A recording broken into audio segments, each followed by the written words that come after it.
আজ আমি দেখাচ্ছি ডিম আর চিংড়ি মাছ দিয়ে আমি আমিষ খিচুড়ি বানিয়েছি। সেটারই পুরো রান্নাটা আমি তোমাদের সাথে শেয়ার করছি। পুরো ভিডিওটা প্লিজ দেখার অনুরোধটি রইল। আমি এখানে চিংড়ি মাছটা প্রথমে ভেজে নিচ্ছি।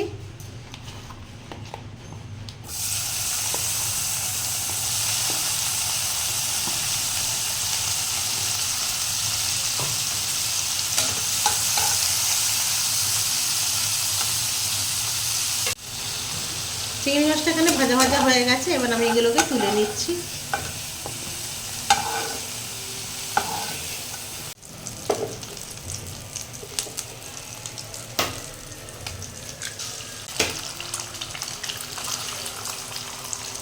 দিয়ে দিলাম একটুখানি নুন,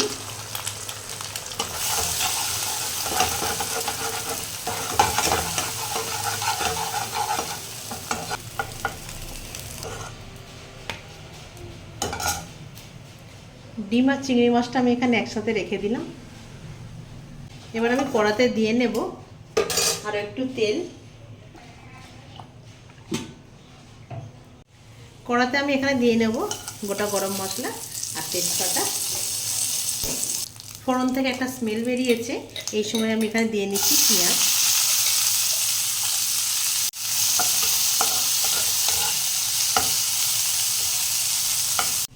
পেঁয়াজটা আমার এখানে ভাজা ভাজা হয়ে গেছে, এই সময় আমি দিয়ে নেব লঙ্কা আর আমি এখানে দিয়ে নেব আদা রসুনের পেস্ট। একটু ভাজা ভাজা করে নেব।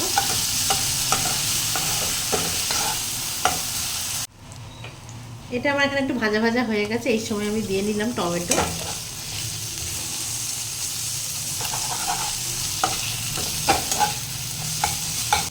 এবার আমি এখানে দিয়ে নেব বেসিক মশলাগুলো, হলুদ, কাশ্মীরি লঙ্কা গুঁড়ো। এবার আমি এখানে দিয়ে নেব জিরে আর ধনে গুঁড়ো। এবার আমি সমস্ত কিছুকে ভালোভাবে একটু কষিয়ে নেব। এখানে দিয়ে নেব আমি আদা রসুনের একটু জল।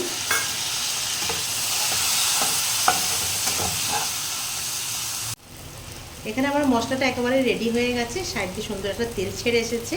এবার এই মশলাটা খিচুড়ির মধ্যে দিয়ে নেব। এখানে আমি 1 কাপ চাল আর 1 কাপ সোনা মুগ ডাল নিয়ে নিয়েছিলাম, সেটা আমার সিদ্ধ হয়ে গেছে।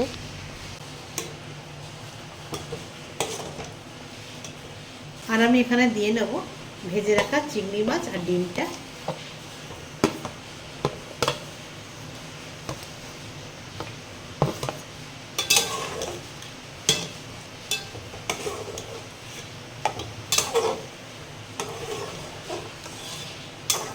খিচুড়িটা আমার এখানে পুরোপুরি রেডি হয়ে গেছে, এই সময় আমি এখানে দিয়ে নিচ্ছি একটু ধনেপাতা আর আমি দিয়ে নেবো এখানে একটু ঘি।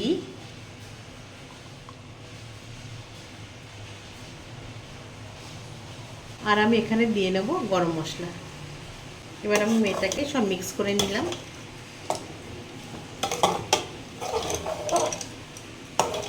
ব্যাস, খিচুড়িটা আমার এখানে পারফেক্টলি কুক হয়ে গেছে। এবার আমি এটাকে সার্ভ করে দেখাচ্ছি।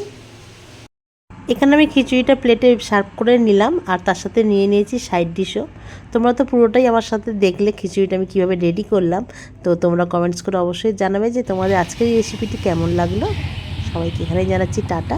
সবাই ভালো থাকো, সুস্থ থাকো।